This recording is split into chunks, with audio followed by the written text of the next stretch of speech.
What's going on, everybody? My name is Nick. Welcome back to my shop and welcome back to my first full-length video of 2025.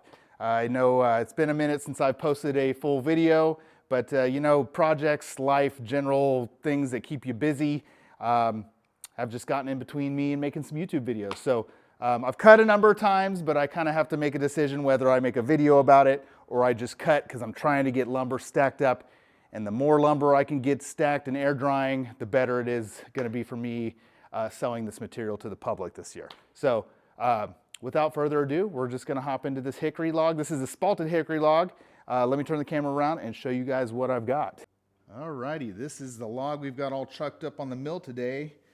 This is about a 6.5 foot long, 24-inch wide spalted hickory log. So I actually picked these logs up from a gentleman down south of Atlanta where a lot of pecan and hickory trees grow. A bunch of trees down in South Georgia came down during the Hurricane Helene this last year. If you could tell from the end grain here, these cool patterns and colors are an indication there's some really cool spalting going on in there. Also an indication there could be rot, but that's just kind of the risk you take when you cut open a log like this. And I've actually got this side of the log facing upward because if you can see here, we've got punky wormholes kind of chewed up. Actually had some big old oyster mushrooms growing out of this thing this last week. So I'm probably just going to take the first like 3-4 inches off the top of this log and just toss that flitch out. Yeah, curious to see what's inside of it. And if you're unfamiliar, hickory is actually one of the most dense species of hardwoods in North America. So any log that's going to really run this mill through the paces, it's going to be something like these. I'm actually running a carbide blade. This will be the 7th log that I've cut with this one blade. And I have seen no signs of the cut quality dropping off in any way. So my gut says to maybe throw a new blade on for this log, but I decided I'm just going to run it, see how it goes, and you know, really give these blades a good test. And maybe convince some other people that carbide is just the way to go. It cuts nicely. You don't have to fuss with sharpening and blade changes all the time. And for someone like me who has limited time to mill, that's a pretty huge feature for me. So carbide blades are awesome. I'm loving them, and I'm gonna give you guys an honest input on these blades because these were from a vendor off of Alibaba. Yeah, no bullshit on this channel. If it sucks, I'll tell you. Okay, like I said, I'm just going to take the first 3 or 4 inches off the top of this guy. Took my dust collection up, and I've got this thing all clamped in here and secure. This thing is not like wiggling at all.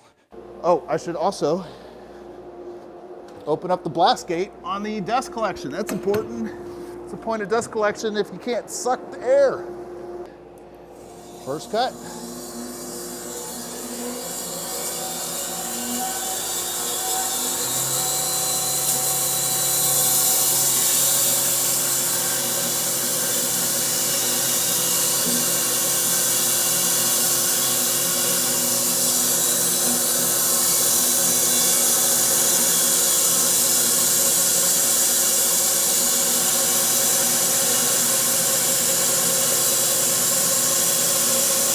It's actually cutting really smooth.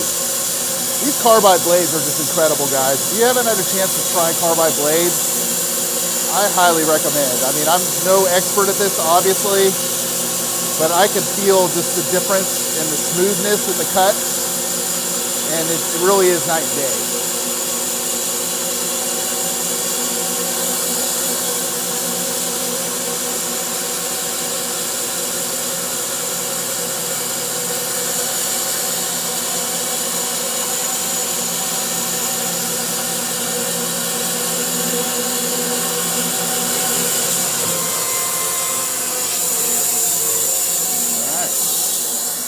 Kind of suck the top of that thing over. Yeah, these were worth the trip.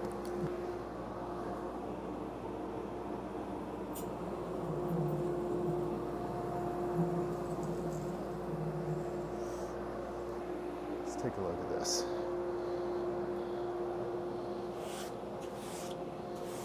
Man, look at this. That is awesome. So this kind of blonde section here is kind of what I would consider the rot. It's not punky at all. I mean, it's actually rock solid. There's not nearly as many bug holes in it as I thought it'd be. Of course, there's some, but this kind of stuff's pretty cool. But if you guys can't tell, this the cut quality with these carbide blades are just amazing. I'm actually going to cut these to I'm going to cut them to 2 1/4 thick. I think that sounds right to me. Okay, so I am just adjusting my ruler to an even number, so I know that I can consistently drop this thing down 2 1/4. So we're on 10, and so let's take it down to 12 1/4. Fast, and then I slowly creep up on it. Boom. 2 1/4. Now, yeah, let's do it.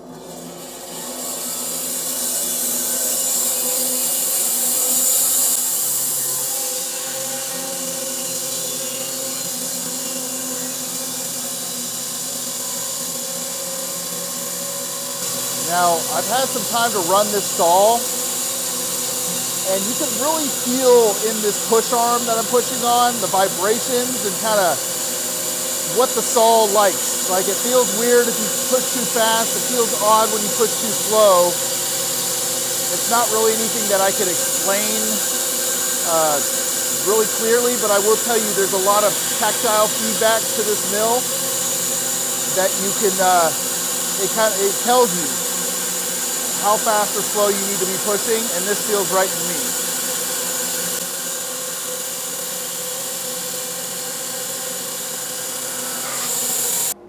Ooh, these boys are heavy. Now I like to line them up outside in the order and orientation in which I'm gonna stack and sticker them. It just helps me from having to move things twice, since I am muscling these into position by hand. Take a look at this. I mean, what else do I even need to say? I cannot wait to get water on these. And these are also, like, this is rock solid. Even this area that I thought was gonna be really punky and mushy, it's not like maple is. You can't, it just doesn't have the give. It's too dense of a wood. And I'm sure there's gonna be areas and pockets that are punky. Yeah, I mean, this feels totally solid and should make some beautiful character lumber here for sure. Or slabs if you want to keep the live edge.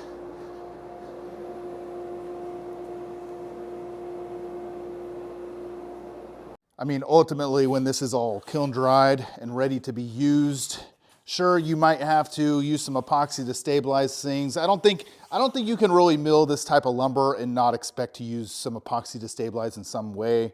That's just kind of like a part of the territory, honestly. There's really no way around it if you want to try to use this stuff. Yeah, I'm just going to keep running this thing, and hopefully this heartwood just gets darker and darker on the inside. The black and the brown, it just looks crazy, and I can't wait to get some water on it. All right, let's keep on running her. There's no clamps in the way. All righty, looks good. Well, let's run it.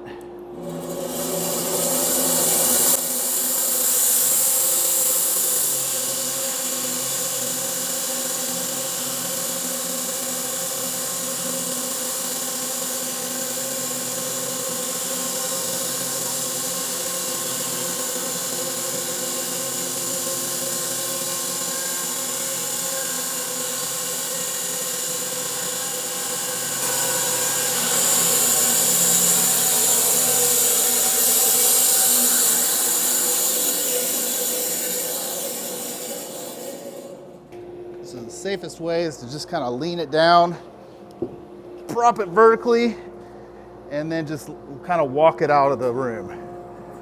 Like this slab, I mean, it's hard to say. 2 1/4 thick, a little over 6 feet long. I'd say this thing probably weighs 200 pounds. So Gotta do the slab walk, baby. Easy. Low strain.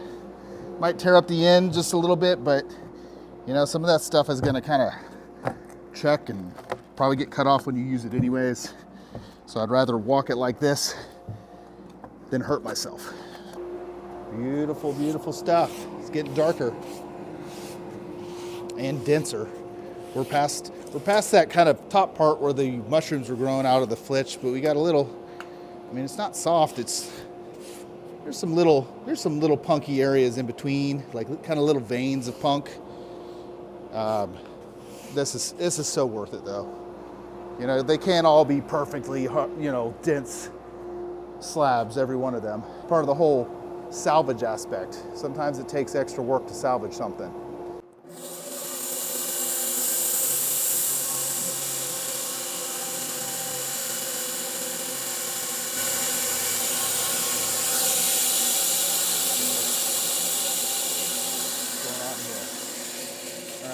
Scraping a tiny bit. So let me back out of this thing. You know what? It's going to be easier for me if I just shave a little bit of that off with the chainsaw instead of try to move the log. So that's what I'm going to do.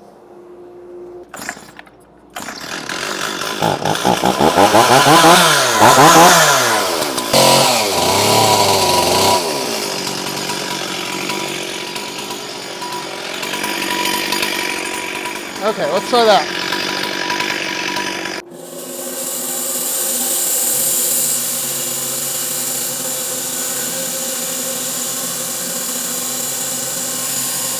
All right, cover on please. Sometimes a little bit hard to take out like a hand ball takes kind of weird. Kind of quick.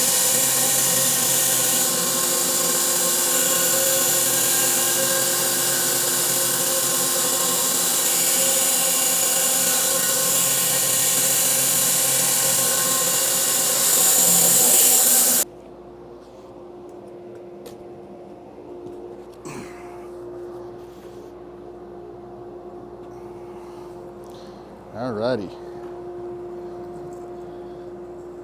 Look at this guy. This thing is crazy.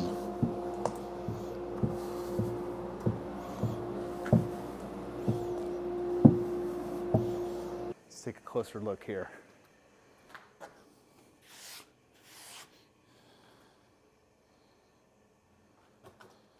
Yeah, I mean the pith. Let's see, what's the pith looking like down here? Yeah, so it was in the middle of that other slab. I probably could have propped this end up a little bit more, but that's okay.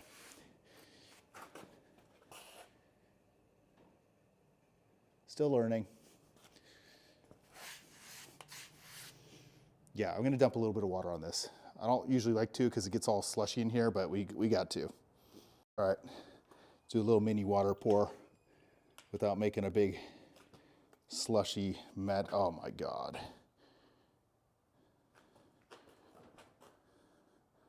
This is crazy.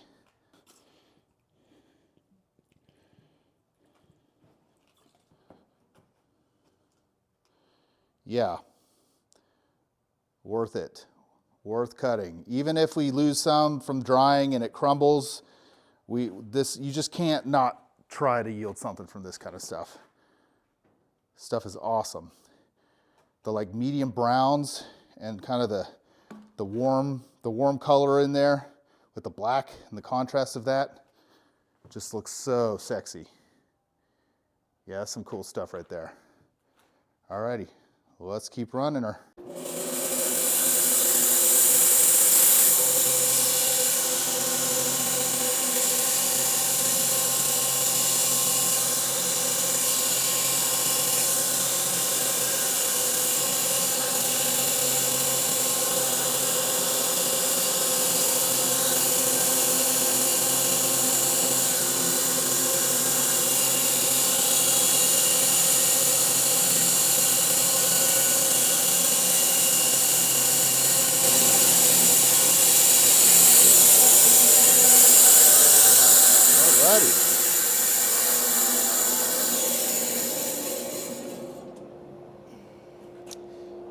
All right, this is going to be about the widest one of them all. Oh yeah, she's a heavy girl.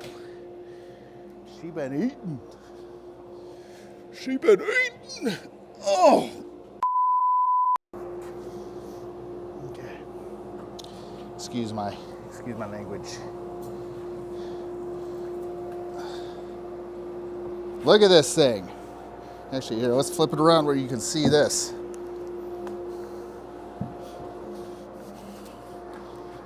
This thing is a beast. 2 of these would make a wicked dining table. Desk. Whatever your little heart's desire. I might even make a desk for myself. If I ever make anything for myself one day, that'd be nice. Make a lot of cool stuff for cool people. But you know, you gotta eat. Last cut before we flip it. Here we go.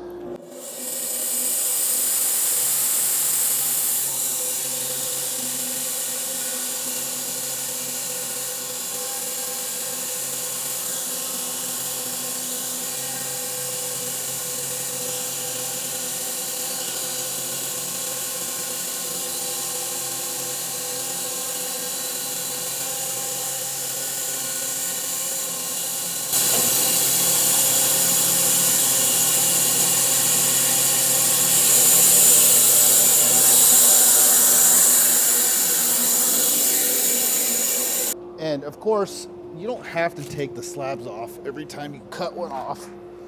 I could just raise the saw head and run it back and keep running, but it just kind of helps me.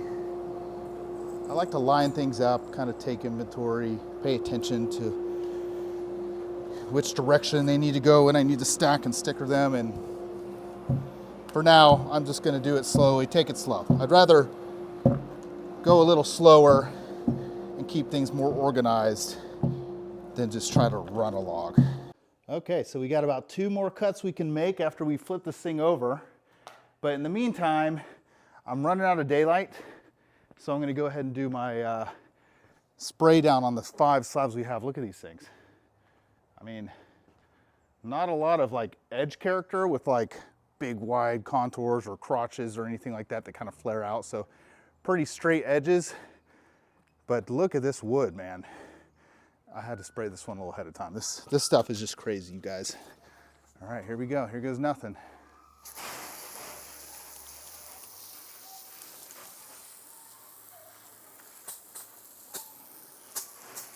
Geez, just the medium browns. There's like ambers. There's like little streaks of pink that run through this thing, like red.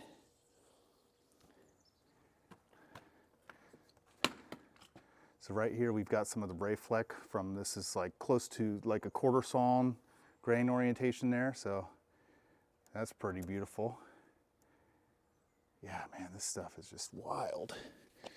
We got some cracks in here, little voids that have some fungi and eggs and who knows what the heck is in there. But yeah, I mean, if anything, it'd be cool epoxy fills, that's for sure. There's that one big void.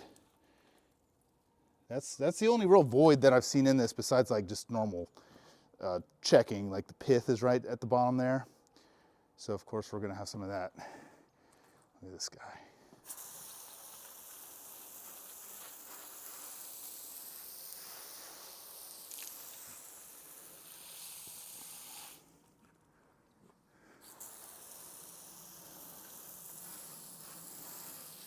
We got the whole color gamut in here.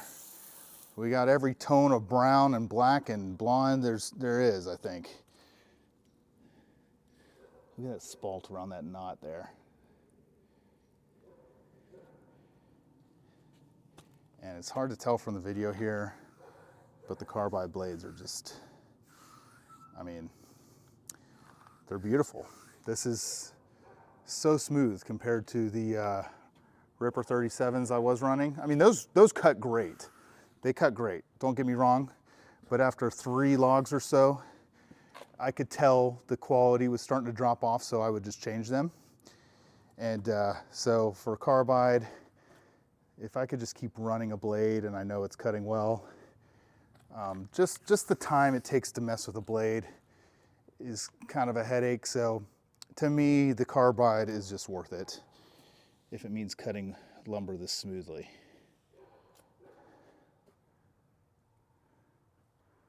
All right, looks good. Let's get this last one here. This might be the most compromised one. This is the first one that we cut. Look at that. You know, that blonde up there might just kind of flake apart and crumble over time. But I mean, the rest of it, it's worth the gamble. This is some crazy cool stuff. And if I need to pour some penetrating epoxy on this for a table for a client, then so be it. This is worth it.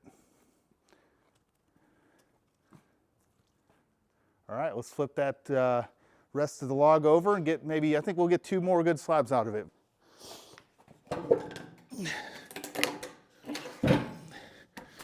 Okay.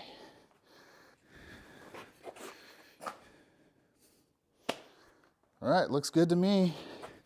Put these log stops down. I'm actually gonna slide this down so it's on the 4th bunk.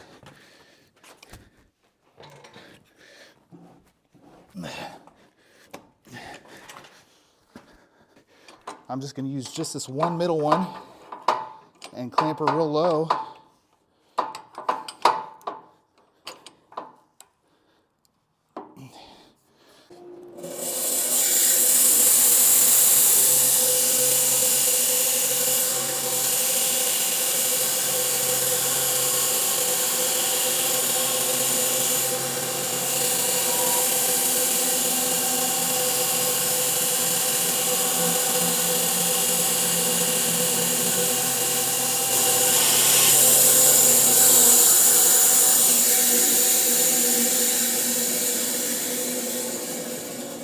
All right, now this side of the log, the heartwood isn't nearly as dark.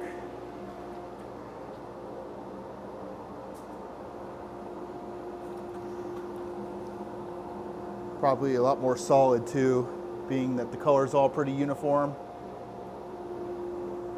But yeah, looks good. All right, last cut and we're done with this thing. Angle it up here, push it from here.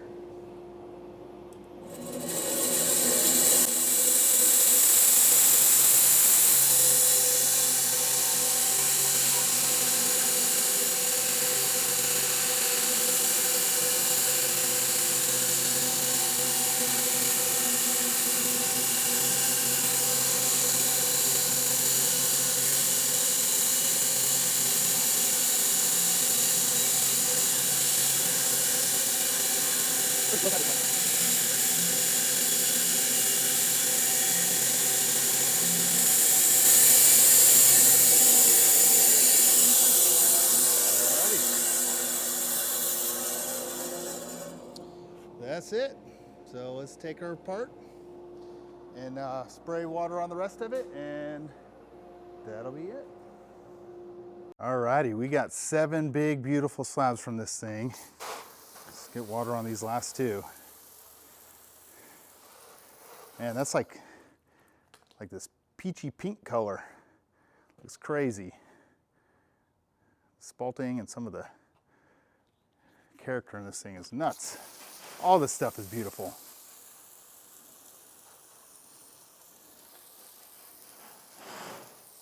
I'll be interested to see how the stuff holds up as it dries. It feels super solid.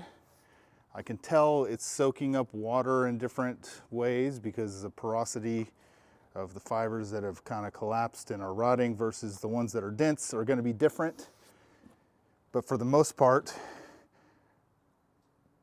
I would say it's totally salvageable. I've seen a lot worse get turned into really nice tables. So to me, this was worth the effort in getting this guy cut up. So yeah, starting to get cold, we're running out of daylight. So I'm gonna call this one a success, and I will stack and sticker them tomorrow. Well, that concludes today's video. I appreciate you guys watching. And yeah, I had a blast opening up that hickory log. The machine ran great. The carbide blade ran through that hickory like no problem. It's actually the 7th log that I've cut with that one blade. And still no issues, still has all the carbide teeth on there. No complaints there. So couldn't really ask for a better day. It's getting a little cold, so I'm going to stack and sticker these tomorrow. And like I mentioned, I'm going to do my best to get videos out there for you guys. At the very least, I'm going to keep posting shorts and developments over my warehouse because I'm going to be building my kiln and some other stuff in the next couple months. So I will be sure to keep you guys posted whenever I have something worth updating you all about. And thanks again for watching, and I'll catch you on the next one.